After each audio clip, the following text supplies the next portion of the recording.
আলাইকুম। বীজগাণিতিক অনুপাত ও সমানুপাত 11.1 এর আলোকে একটি গুরুত্বপূর্ণ প্রশ্ন, যেটা প্রাক নির্বাচনী পরীক্ষা খুলনা জেলা স্কুলে এসেছে। তো এই প্রশ্নটা আসলে খুবই গুরুত্বপূর্ণ। এই অধ্যায়টা বিশেষ করে এসএসসি ও দাখিল 2026 পরীক্ষার্থীদের জন্য যে এত ইম্পর্টেন্ট, যা বলার বাইরে। তো এই অধ্যায় থেকে কয়েকটা অঙ্ক ইম্পর্টেন্ট আছে। একটা হচ্ছে এই ধরনের অঙ্ক, আর একটা হচ্ছে ওই যে a/b সমান b/c, এইরকম একটা অঙ্ক। আর একটা হচ্ছে যে 10% বৃদ্ধি অথবা 10% হ্রাস, এই বা 20% বৃদ্ধি হ্রাস দিয়ে, এই তিন ক্যাটাগরির একটা থেকে 100% দুইটা ইনশাল্লাহ কমন আসবে, না হলেও একটা আসবেই। তো এই অঙ্কটা অনুশীলনীতে 7 নম্বরের খ নাম্বার প্রশ্নের আলোকে তৈরি। তাই 7 নম্বরের খ নাম্বার এবং 7 নম্বরের ক, এটা খুব মোস্ট ইম্পর্টেন্ট। অনুশীলনের এই দুইটা যদি ভালো করে বোঝা যায়, এই দুইটার আলোকেই বিভিন্ন বোর্ডে প্রশ্ন আছে। এবং বর্তমানে যেহেতু শর্ট সিলেবাস, এর মধ্যে এই অধ্যায়টা খুবই গুরুত্বপূর্ণ। এখানে বলছে পি কিউ আর ক্রমিক সমানুপাতি হলে, এই ক্রমিক সমানুপাতি বিষয়টা কি সেটা আগে বোঝা লাগবে। তার মানে এই জায়গায় আমরা এক্স্যাক্টলি যদি পরীক্ষার হলে সমাধান করি, তাহলে 1 নাম্বার দিয়ে যেটা প্রথমে লেখা লাগবে, যে দেওয়া আছে কি পি কিউ আর ক্রমিক সমানুপাতি। আচ্ছা, পি কিউ আর এর জায়গায় এবিসি থাকতে পারে, তাই দেওয়া আছে কি লিখতে হবে, পি কিউ আর ক্রমিক সমানুপাতি, এই কথাটা লিখতে হবে। এই কথাটাও দেওয়া থাকতে পারে, আবার উদ্দীপকে যে জিনিসটা থাকতে পারে সেটা হচ্ছে এইটা মানে কি, সেটা একবারে দেওয়া থাকতে পারে। এই ক্রমিক সমানুপাতি মানে ক্রমে ক্রমে অনুপাত, অর্থাৎ প্রথম দুইটা ইস্টু পরের দুইটা। তার মানে এটা লিখতে পারে যে অতএব পি ইস্টু কিউ সমান কিউ ইস্টু আর, এই কথাটা লেখা যায়। অর্থাৎ উদ্দীপকে এই কথা বাংলায় লেখা থাকতে পারে, আবার এই কথাটাও ডাইরেক্ট দিয়ে দিতে পারে। যাই থাকুক না কেন, আমরা জানি ইস্টু মানে ভাগ, তার মানে পি ভাগ কিউ সমান কিউ ভাগ আর। এই কথাটা খুব সিম্পল। ইস্টু মানে ভাগ, তাহলে পি ভাগ কিউ সমান কিউ ভাগ আর। এটা বোঝা আশা করি সমস্যা হওয়ার কথা না। এখন ক্রসে গুণ যেহেতু মিলে যায়, যে কিউ আর এটা কি কিউ, তাই এটার ক্রস গুণ আগে করলে কিউ স্কয়ার সমান পি আর। অনেকেরই আর কোনো সমস্যা হয় দেখছি, ক্রস গুণ মানে সমানের বাম পাশে আর ডান পাশে। ঠিক এইভাবে আমি এই দাগটা দিচ্ছি বোঝানোর জন্য, দাগটা দিব না, এইভাবে। অর্থাৎ এইটা যাবে এর সাথে, এইটা যাবে এর সাথে। এটা হচ্ছে ক্রস গুণ বা আর গুণ। কিউ স্কয়ার সমান পি আর, অর্থাৎ কিউ স্কয়ার সমান পি আর হলে পি আর সমান কিউ স্কয়ার, এইটা মাথায় রাখতে হবে। এখন এই জায়গায় পি কিউ আর এর জায়গায় এ বি সি থাকতে পারে, এক্স ওয়াই জেড থাকতে পারে, যাই থাকুক না কেন, বিষয়টা সিম্পল। এখন এখান থেকে বলছে যে দেখাও, যে মানে প্রমাণ করে যে এইটা সমান এত। এই জায়গায় আমরা জানি ওই যে অনুশীলনের 7 খতে আছে A square B square C square, তারপর 1/a Q 1/b Q 1/c Q সমান a Q plus B Q plus C Q. একদম অনুরূপ, একদম সেম। কিন্তু এই যে পাওয়ার, এই যে এত বড় বড় সংখ্যা দেখে মাঝে মাঝে মাথা ঘুরে যায়। মাথা ঘোরানোর কোনো প্রয়োজন নাই, আমরা জাস্ট বাম পক্ষে লিখে চলে যাব। বাম পক্ষে কি আছে, লেফট হ্যান্ড সাইড, যেহেতু জায়গা সম্ভবত শর্ট হতে পারে, যার কারণে এইভাবে লিখলাম। লেফট হ্যান্ড সাইডে আছে কি p8 q8 r8 into 1/p12 1/q12 plus 1/r12 মানে 12। এখন এইটা প্রমাণ করে ডান পাশেরটা আসা লাগবে। এখন এই জায়গায় যে বিষয়টা আছে সেটা হচ্ছে, আমি যদি একটা সিম্পল কনসেপ্ট দেখাই, সেটা হচ্ছে যে x গুণ আছে x/2 প্লাস x/3 এর সাথে, তার মানে x একবার এটার সাথে গুণ। তো x এটার সাথে যখন আমি গুণ করতে যাব, তখন এই x টা কোথায় যাবে, এই x টা যাবে উপরেরটার সাথে। তো এইটা হচ্ছে এই তিনটার সাথে গুণ, তার মানে এটা যখন এর সাথে গুণ করব, এইটা এই উপরের সাথে কিন্তু চলে যায়, উপরের সাথে চলে যায় উপরে।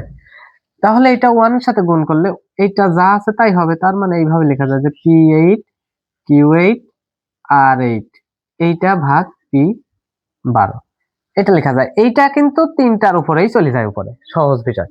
যে এইটা এর সাথে গুণ আকারে আছে, আর গুণ করতে গেলে এটা একবার এর উপরে যাবে, এটা একবার এর উপরে, এটা একবার এর উপরে। কারণ আমরা জানি গুণের ক্ষেত্রে এই যে সিঙ্গেল যে সংখ্যাটা থাকে, এটা উপরেই গুণ হয়।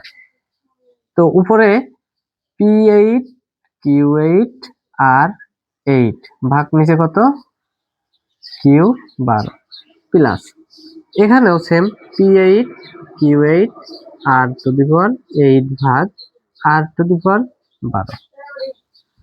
এখন যে বিষয়টা সেটা হচ্ছে যে এইটা করার পরে 100% কিছু কিছু জিনিস দেখা যায় গণিতের ক্ষেত্রে মুখস্থ হয়ে, যে বললাম নিয়ম জিনিসটা মুখস্থ। সেটা হচ্ছে যে এই ধরনের যতগুলো অঙ্ক আছে সে এখানে শুধুমাত্র A square B square C square থাকতে পারে, P square B square Q square R square থাকতে পারে, কিউ থাকতে পারে, 4 থাকতে পারে, অথবা শুধু একটা পি থাকতে পারে, শুধু একটা পিও থাকতে পারে। সেক্ষেত্রে কি করব? গুণ করব। গুণ করার পরেই যে কাজটা করবো সেটা উপর নিচে অবশ্যই কাটাকাটি যাবে, মিলবেই 100% ইনশাল্লাহ মিলবেই। তো পি 12 আর পি 8 এটা যদি কাটাকাটি, আমি কাটাকাটি বোঝানোর জন্য করতে, কাটাকাটি না করে ডাইরেক্ট আমরা লিখবো পি 8 পি 12 ভাগের ক্ষেত্রে। এইটা কাটাকাটির মানে কি ভাগ, ভাগের ক্ষেত্রে পাওয়ারে পাওয়ারে বিয়োগ হয়, তার মানে 12 থেকে 8 যদি বিয়োগ দিই তাহলে কত হয়? 4 হয়। ওই 4টা কোথায় থাকে? ওই 4টা কিন্তু এই যে নিচেরটায় থাকে, উপরেরটায় থাকে না, কারণ এই যে এটা বড় ছিল। তাহলে উপরে কি থাকে? উপরে থাকে Q8 আর R8। এখন একটা বিষয় আছে, সেটা এক লাইনেও করতে পারি, দুই লাইনেও। সেটা হচ্ছে Q8, আমার Q8 এর মান তো না, এই যে মানের দিক খেয়াল রাখতে হবে।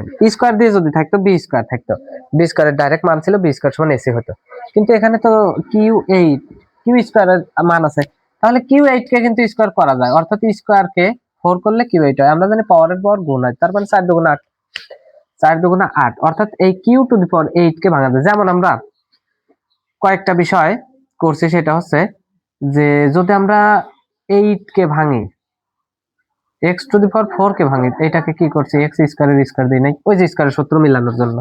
তো এক্ষেত্রে যেহেতু এইটা আমার কি করতে হবে? স্কোয়ার করতে হবে, সেই জন্য কি স্কোয়ার নিয়ে তারপর 4, যেহেতু 8 ছিল, তারপরে কি r⁴। এখন নিচে কি বাইসি থাকে?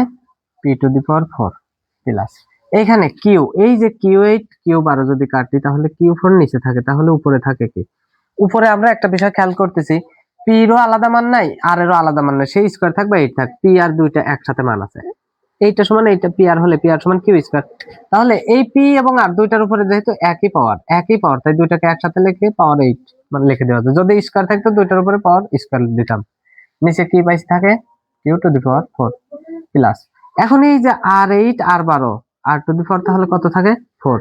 এটা কিন্তু আমি কাটবো না। এখন এই জায়গার কথা, পি এর মান নাই, তাই P8 করতে P8 লিখলাম, Q8 এই যে আবার কিউ স্কোয়ার বানাই, এটাকে কিউ স্কোয়ার তার উপরে 4 দিলাম 8 বানাতে। আচ্ছা r⁴ তাহলে কি? 4। এখন কিউ স্কোয়ার, এই যে কিউ স্কোয়ারের মান কত?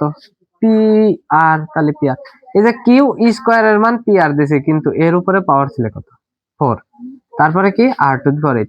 এগুলো মাঝে মাঝে শর্ট লাইন শর্ট করা যায়, বোঝার জন্য আমি শর্ট করতেছি না। তারপরে কি প্লাস পি আর, এই যে পি আর মানে কি? এবার কিউ স্কোয়ার এই পি আর মানে কিউ স্কোয়ার, তার উপরে কি আছে? 8, তাহলে তারপর 8 ভাগ Q4 প্লাস P8, তারপরে কিউ স্কোয়ারের মান কি? এই যে পি আর, তাহলে পি আর, তার উপরে পাওয়ার কত? এই যে 4, তারপরে কি ভাগ নিচে r⁴ সমান।